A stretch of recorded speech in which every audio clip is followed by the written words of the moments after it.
Hello guys, तो केम छो केडवाले कैसे काय and welcome to my YouTube channel and welcome to my first video. नहीं sorry. Welcome to my second video because first video મેં already બનાવી લીધો છે અને આ એનો જ થોડો ભાગ છે. એની થોડી કમેન્ટ્સ છે.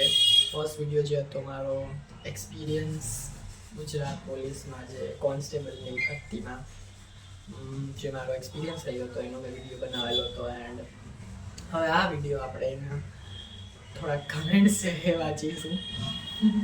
બહુ મસ્ત મસ્ત તો કમેન્ટ્સ નથી પણ વાંચીશું. તો શરૂ કરતે તો પ્રથમ પહેલા કમેન્ટ છે ત્રિલોકપતિ 2233 એમને કમેન્ટ કરેલી છે કે તમારી પાસેથી શું શીખવું. તૈયારી વગર દોડા ગયા, આધાર પુરાવો એ ભૂલી ગયા. As I already mentioned in my first video, જેમાં પહેલા જ વિડીયોમાં મેં મારી સ્ટોરી આખી કીધેલી હતી. તો હું એકવાર શોર્ટમાં ફરી વાર એ સ્ટોરી રિપીટ કરી દઉં કે હું બેસિકલી ફ્રોમ અમરેલી છું એન્ડ હું જોબ રાજકોટ કરતો હતો અને રાજકોટથી ડાયરેક્ટ હું જુનાગઢ નીકળો, જ્યાં મારી કોન્સ્ટેબલ ગ્રાઉન્ડની મારો વારો હતો. અને તો મારા બધા જે રિયલ અસલી પુરાવા હતા એ અમરેલી હતા. તો હું અમરેલી આવું એ લઉં એન્ડ પાછો જુનાગઢ જાઓ, એમાં મારી સમય પણ જાત ને મે બી હું સવારે ટાઈમસર પહોંચી પણ ન શકત બિકોઝ હું અમરેલી રાતે આવું, પછી રાતે ક્યારે નીકળું તો એના માટે હું ટાઈમસર પહોંચી પણ ના શકું એન્ડ સવારે પણ લેટ થઈ જાય એન્ડ મે બી ગ્રાઉન્ડ મારું મિસ પણ થઈ જાય. તો આઈ થોટ કે ઓબ્વિયસલી મારી પાસે ઝેરોક્સ હતી, ફોનમાં તો હતા જ તે અસલી પુરાવા, આધાર કાર્ડ, પાન કાર્ડ જેવું, ચૂંટણી કાર્ડ બધું જ હતું મારી પાસે. તો ફોનમાં મારી પાસે હતું તો આઈ થોટ કે ચાલો ચાલશે. પણ એમાં જે રૂલ હતો એ રૂલ છે જ તે ઓલરેડી કે એક અસલી પુરાવો સાથે લઈ જવો પડે, કમ્પલસરી છે. પણ એ હું અમરેલી લેવા આવું એના માટે જ ટાઈમ નહોતો ને મે બી મારું ગ્રાઉન્ડ છૂટી જાય. તો એના કરતાં આઈ થોટ કે હું ડાયરેક્ટ જુનાગઢ વયો જાઉં. તો હું ડાયરેક્ટ જુનાગઢ ગયો એન્ડ ત્યાં મેં ગ્રાઉન્ડ મારું આપ્યું. એટલે સ્ટોરી એ છે કે ગ્રાઉન્ડ દેવું વધારે ઇમ્પોર્ટન્ટ હતું ના કે એક અસલી આધાર પુરાવો લઈને જાઓ. તો એમાં હવે હોપફુલી તમે સમજી ગયા હશો કે હું કેમ મારો પુરાવો નહોતો લઈ ગયો. એની પણ મારી મજબૂરી હતી એન્ડ દેટ્સ વાય હું નહોતો લઈ ગયો કે મારી મજબૂરી હતી. કાંઈ મને શોખ તો હતો નહીં કે મારી પાસે હોય ને હું ન લઈ ગયો. મારી પાસે હતા જ નહીં, ઓબ્વિયસલી મારી પાસે નહોતા બિકોઝ હું જોબ રાજકોટ કરતો હતો એન્ડ અમરેલી હતા બધા. તો અને એમાં એક એણે લખેલું છે કે તમારી પાસે શું શીખવું. ભાઈ હું મારી મિસ્ટેક કહું છું એટલે તો તમે એમાંથી શીખી શકો કે તમે એ મિસ્ટેક વાપસ રિપીટ ના કરો, એટલે જ હું મારી મિસ્ટેક કહું છું. બાકી આ વિડીયો જે માટે છે એ વિડીયો જે માટે હતો કે હું મેં મિસ્ટેક જે કરી, મેં એવું તો કંઈ ફાંકા તો જીકા નહોતા કે મારે આ થઈ ગયું ને મેં કંઈ ખોટું નહોતું કીધું કે હા મારી પાસે પુરાવા, કાંઈ મારી જે એકચ્યુઅલીમાં થયું મારી સાથે રિયાલિટીમાં મેં એ જ કીધું કે મને ત્યાં પછી કેટલી કલાક બેસાડ્યો બાજુમાં બિકોઝ મારી પાસે પુરાવા નહોતા અને એ ટ્રુથ છે. તો એટલા માટે મેં કીધું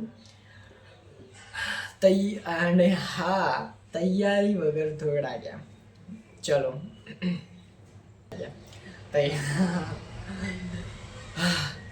એકવાર તમે ટ્રાય કરજો 9 to 9 જોબ, 9 to 9 લિટરલી સવારે 9 થી સાંજે 9 એથી કન્ટિન્યુઅસલી જોબ કરવી ઇટ્સ નોટ ઇઝી.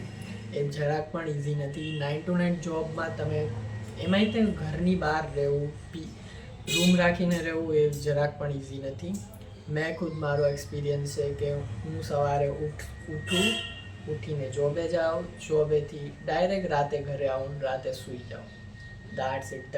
એ મારો રૂટીન હતો ને એ રૂટીનમાં કાંઈ પણ તૈયારી કરવી એ જોબમાં, 9 to 9 જોબમાં એ જે ટોક્સિક કલ્ચર હોય, ટોક્સિસિટી જે હોય એમાં તૈયારી કરવી it's not possible for me. મારા માટે તો પોસિબલ નહોતું, મે બી તમારા માટે હશે, મે બી તમે બહુ વધારે હાર્ડવર્ક કરી શકો એમ હશો ત્રિલોક. તો એ માટે આઈ થિંક એ માટે હું તૈયારી પોસિબલ જ નહોતી. ત્યાં જોબમાંથી ટાઈમ કાઢવો ઇમ્પોસિબલ. આઈ નો રનિંગ સવારે હોય પણ એ ન થાય. એકસાથે તમે બધીથી બધી વસ્તુ ના લઈ શકો. કોઈ પણ એક જગ્યાએ તમારું ધ્યાન સરખું તમે કામ કરવું હોય તો કરી શકો. અને હું પહેલાં મેં ફોર્મ ભરેલું જ હતું 2023માં. એ ભરતી કંઈક 1-1.5 વર્ષ પછી એની ગ્રાઉન્ડ પાસની બહાર આવેલી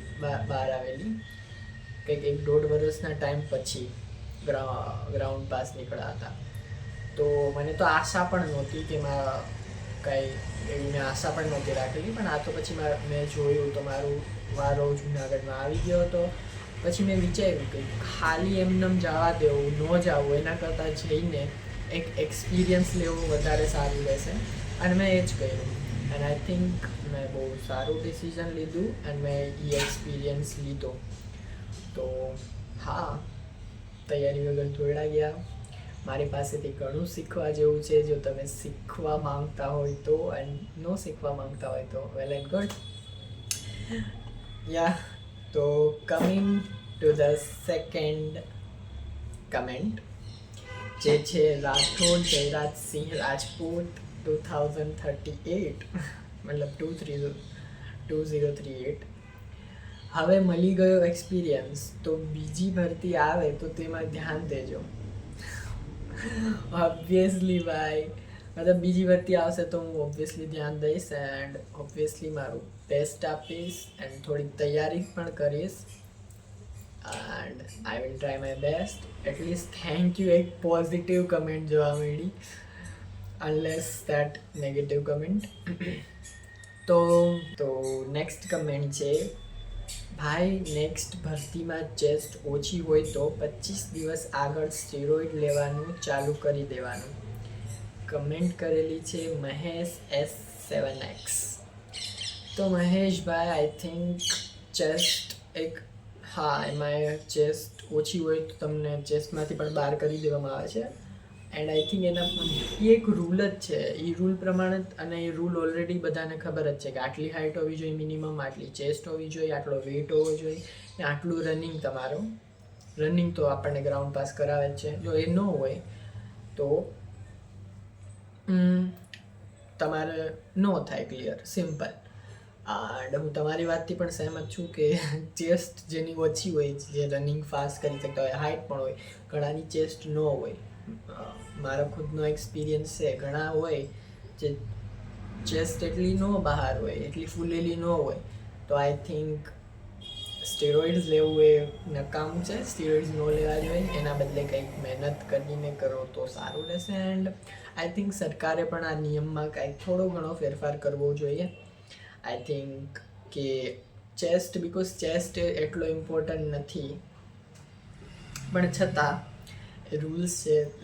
રૂલ્સ ફોલો ના કરે તે ફૂલ્સ. તો હા, ચેસ્ટ ટ્રાય કરજો તમે બીજી વાર જાઓ ત્યારે. દંડ મારવાના, એમ જ કે બધા અહીંયા દંડ. તો નેક્સ્ટ કમેન્ટ આપણે વાંચીએ. જય મહાકાલ 000009. મારી હાઇટ કેટલી થઈ હતી અને કેટલી ઓછી બતાવે છે? આઈ થિંક એવું નથી. આપણને આપણી જે મિસકન્સેપ્શન ઘણાને ઓલરેડી હોય છે. મને પણ મારું એવું હતું કે મારી હાઇટ 5.9 5 એટલી હશે, પણ આપણી રિયાલિટીમાં એટલી હાઇટ ન હોય. જ્યારે તમે હાઇટ એમાં પરફેક્ટ માપો ને ત્યારે જ તમને ખબર પડે કે કેટલી હાઇટ હોય છે. અને ત્યાં મારી તો હાઇટ વેઇટ ચેસ્ટ હજી નહોતો જોયું, બિકોઝ હું પહેલાં જ ગ્રાઉન્ડમાંથી જ બહાર આવી ગયો. ગ્રાઉન્ડ તમે પાસ કરો પછી તમને બોડી વેઇટ એન્ડ ચેસ્ટ માટે લઈ જાય એન્ડ પછી તમારી આગળની પ્રોસેસ થાય. બટ એ પહેલાં જ હું ફોર્ચ્યુનેટલી બહાર થઈ ગયો હતો. તો નેક્સ્ટ કમેન્ટ છે ડાર્ક હસલર સિગ્મા. ભાઈ તમારી કમેન્ટથી પણ લાગે છે કે તમે સિગ્મા છો. 1:31 ભાઈ મારે 7 AM વાગ્યાનો સમય હતો પણ હું 2:30 AM વાગ્યાનો ગેટ પાસે પહોંચી ગયો હતો. એટલે જેમ બને તેમ વહેલા જવું એટલે વહેલો વારો આવે. મારો વારો 5:15 આજુબાજુ આવી ગયો હતો. Thank you very much. તમે આ બધાને એક કમેન્ટમાં એક ઇન્ફોર્મેશન આપી કે જેટલું વહેલા જાઓ એટલો વહેલો વારો આવે. બટ મોસ્ટલી ઘણા લોકો એવા હોય છે કે જે બહારથી ટ્રાવેલિંગ કરીને આવતા હોય અને ત્યાં સુવિધા પણ સરકારે થોડીક રાખેલી હતી. કંઈક રૂમ કે એવું પ્રોવાઈડ કરેલું હતું ગ્રાઉન્ડની સામેની સાઈડ જ કે આજુબાજુ ક્યાંક, પણ હું એનાથી બિલકુલ જ અનઅવેર હતો. મને એનો પણ જરા પણ ખ્યાલ નહોતો. તો એનો મને જરાક પણ ખ્યાલ હતો નહીં અને હું સવારે ટાઈમે પહોંચી ગયો હતો. એક્ઝેક્ટ 5:45 પહેલાં પહોંચી ગયો હતો. પણ ઓબ્વિયસલી મને ખબર જ નહોતી કેટલા વાગે જાઉં, કેટલા વાગે. મે બી તમારા કોઈ ફ્રેન્ડ્સ પહેલાં ગયા હશે, મે બી તમે પહેલાં એક્સપિરિયન્સ લીધો હશે કે તમે એક્સપિરિયન્સ નહીં લીધો હોય. મને જે કોલ ટાઈમ આપેલો છે હું એ ટાઈમ પહેલાં પહોંચી ગયો હતો. એ મારા માટે તો સારું જ કહેવાય. બટ મને એવું કાંઈ અંદાજો નહોતો કે આમાં કેવું હોય, કઈ રીતે જાવું, ક્યારે જાવું, કેટલા વાગે પહોંચવું. એન્ડ આવી સુવિધા પણ ઘણી સરકારે તો નહીં પણ સરકાર સિવાય પણ ઘણા લોકો આ પ્રોવાઈડ કરે છે કે સ્ટુડન્ટ્સ મતલબ જે ત્યાં પરીક્ષા દેવા આવેલા હોય એને રહેવાનું કે એ બધું પ્રોવાઈડ કરે છે. તો આઈ થિંક કે બહુ સારી વાત છે. એન્ડ હા, તમે 2:30 વાગે રાતે પહોંચી ગયા એ બહુ તમારા માટે સેલ્યુટ કહેવાય. લિટરલી તમે બહુ જ સમયસર પહોંચી ગયા. તો હા, હું પણ મારા ટાઈમ પહેલાં જ પહોંચી ગયો હતો. એન્ડ બસ આ જ હતા થોડાક કમેન્ટ્સ જે મારા એ વિડીયોના મારા એક્સપિરિયન્સમાં જે હતા એના મેં કમેન્ટ્સ રીડ કરીને અને થોડોક રિએક્શન આપવું હતું. બિકોઝ લોકો કમેન્ટ કરવી બહુ ઇઝી છે એન્ડ એક્સપિરિયન્સ લેવો અઘરો છે.